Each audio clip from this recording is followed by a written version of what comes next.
Hello, everybody. This is Steve O'Reilly and Gail Saunders with SkinnyPost.com, and we are joining you in the middle of July. Lockout is in full throat, and basically we think we're at the end game. We're hoping. There's some speculation that the lockout's going to end soon. Hasn't been a lot of football talk. Hasn't been a lot going on.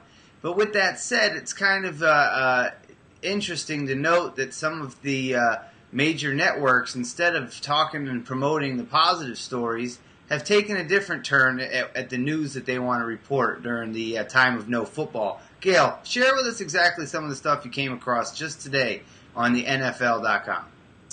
I think it's important, first and foremost, if you're going to build a brand and you want to promote, building, the shield, what the NFL is all about, I think it's important to build your own brand and look from within and build it within. I mean, you look at NFL.com, you look at the top stories.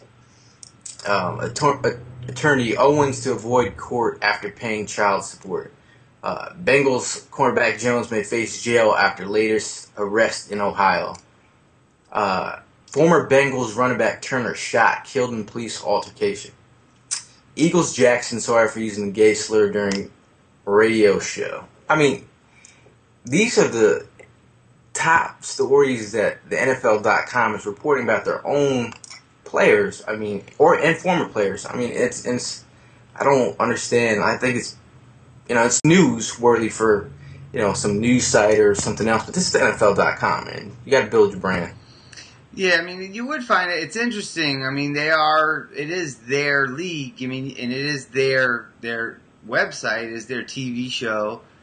It's interesting. I think they look at it from a perspective of news. I mean, let's be realistic. It's a business perspective, too. People love to hear and read those kind of stories where, there's, drama involved, Heinz Ward getting a DUI. Those kind of things seem to make the front page a lot more than, say, Pros for Africa going and with working with Starkey hearing aids, for example, or, a guy like Devon Best going down to Costa Rica and helping, the impoverished down there, or, any of the 100 stories that we've told on SkinnyPost.com. Honestly, the public just doesn't care. I mean, they do to an extent, but it doesn't draw the clicks. It doesn't draw the ad dollars as the juicy, dirty, so-and-so's in trouble with the law kind of story does. And unfortunately, it's a reflection on society. But the question is does NFL.com or their affiliates, internet sites, should they be promoting it? I don't know. I mean, I guess they may be looking at it from A, yes, it's profitable, and B, they have full disclosure. They're not hiding anything. This is what's going on with people who are grown men. They make their own decisions. They are a part of a union, but ultimately their personal lives are their own, and we're going to report on it regardless. Well, they talk about cleaning up the game, taking out late hits, all other kind of things. But when you look off the field and you want to change, it has to start somewhere. If you are the NFL and it's your brand, you dictate how you want people to see the league. Now, if you want to clean up the image, you have to start from within. I believe. So if people start taking note that they're changing the way they report some things, not so much way on the negative all the time. It's after a while it's just like I mean, I can definitely, absolutely 100% see your perspective. I mean, if you get some guy who lives in the middle of the country, who's never really followed football, maybe he just came here from a different country and wanted to see what football was all about, he may go to that website and look at it and say, wow, why is everybody in trouble? And it doesn't paint a flattering picture.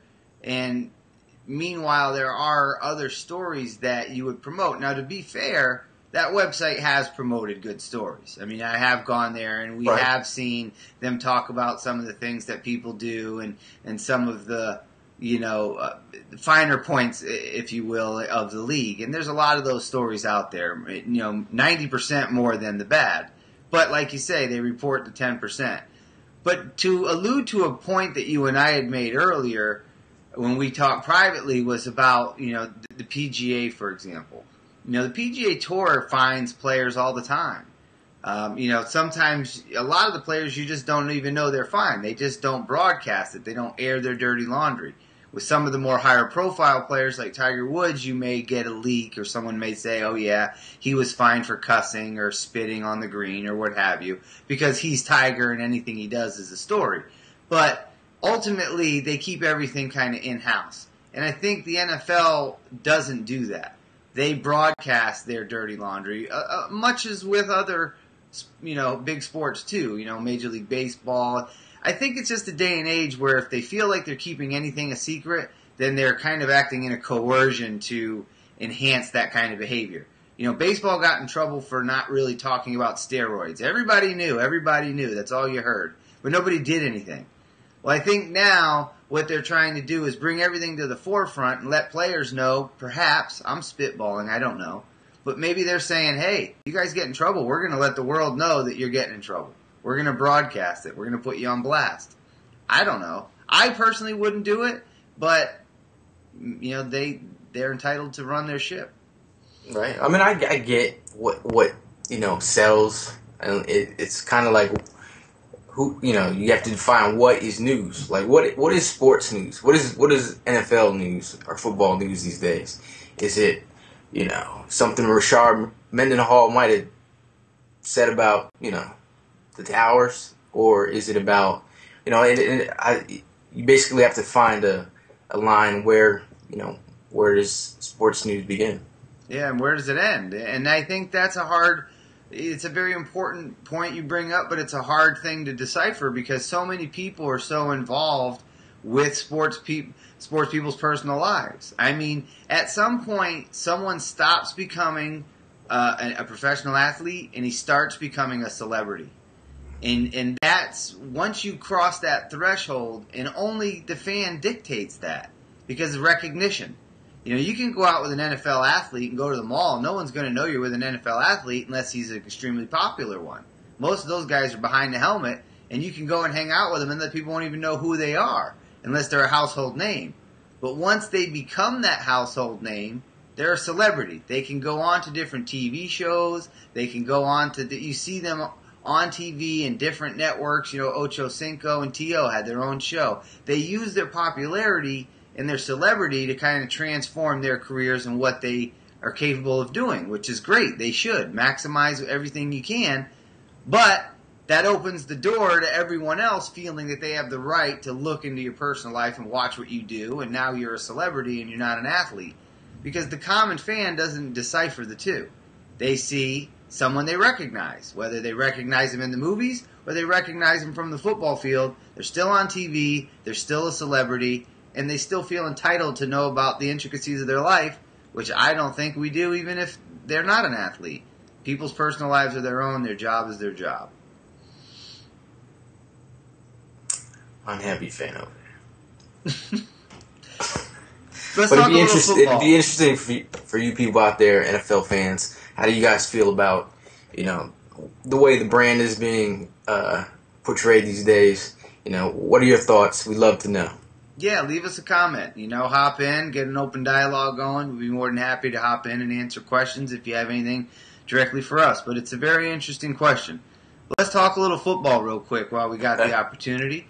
Everybody wants to know about this offseason, and there's too much speculation about who's going where and what. So let's just focus on quarterbacks, okay? Recently, I wrote an article for the site about Donovan McNabb. Rumors and reports I'm hearing is he's in the best shape of his career. He's putting 100% effort into being conditioned, cardio. He's just in great shape. If he shows up to Redskins camp in fantastic shape and is running around making plays, do the Redskins even have the audacity to move him? They might. I mean, unless Shanahan wants to be seen as a flip-flopper. So you think he's got pressure? You think he's got pressure because he's kind of already said, the writing's on the wall? It's kind of like you already dropped the market on the quarterback back when you put Rex Grossman in. So, I mean, now if you're turning around and saying, hey, well, maybe we can make this work. Well, as a head coach, you got to know your product. You brought McNabb there. You wanted to work with him, so you have to. It's. So you don't think circumstances can change, though? Because here's my sense. I mean, I know Unless someone's in his ear. Someone's saying, "Hey, we can't." I mean, it's just bad press all around. You bring in McNabb for a year and it doesn't work out. 8 games into the season or 9 games into the season, you sit him down for Rex Grossman, and now you're going to tell me you're going to come back with John Beck as your starting quarterback.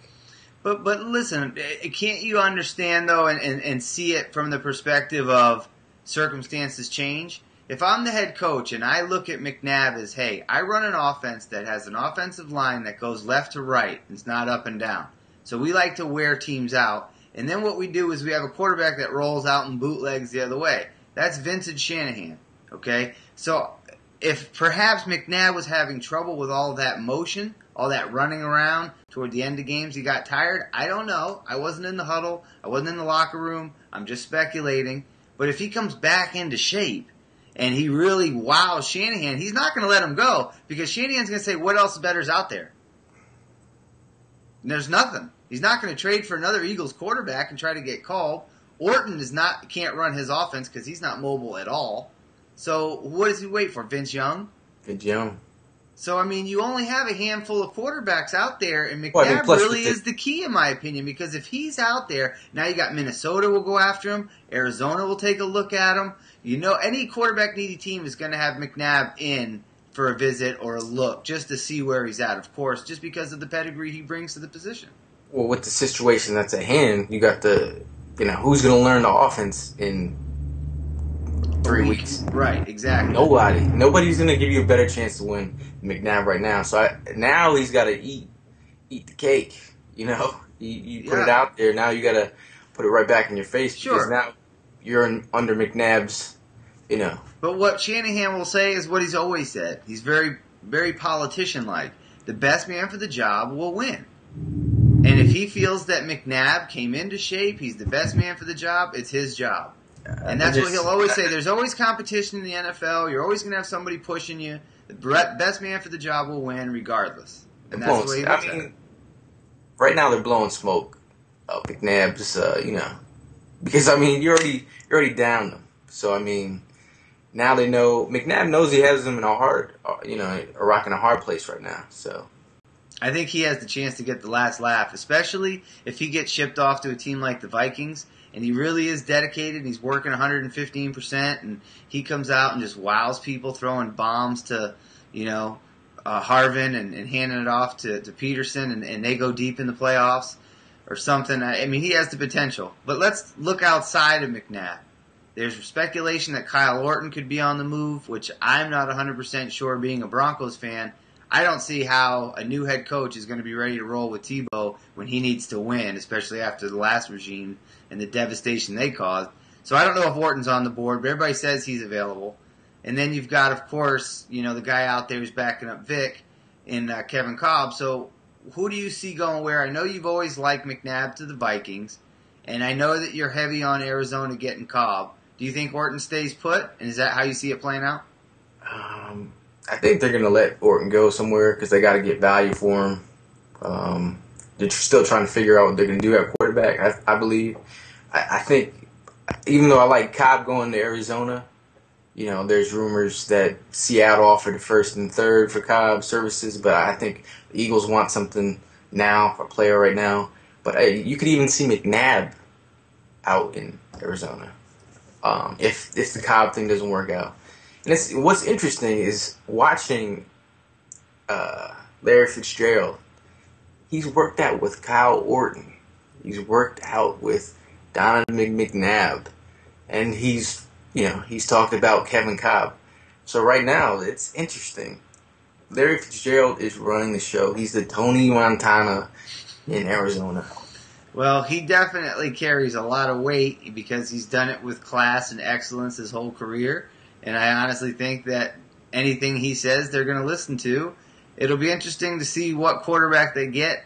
I think the quarterbacks are going to be the headliners going into the year because, just as you said, limited time, and that means you have to rely on a veteran, someone that can learn the offense fast. And Matt Hasselbeck?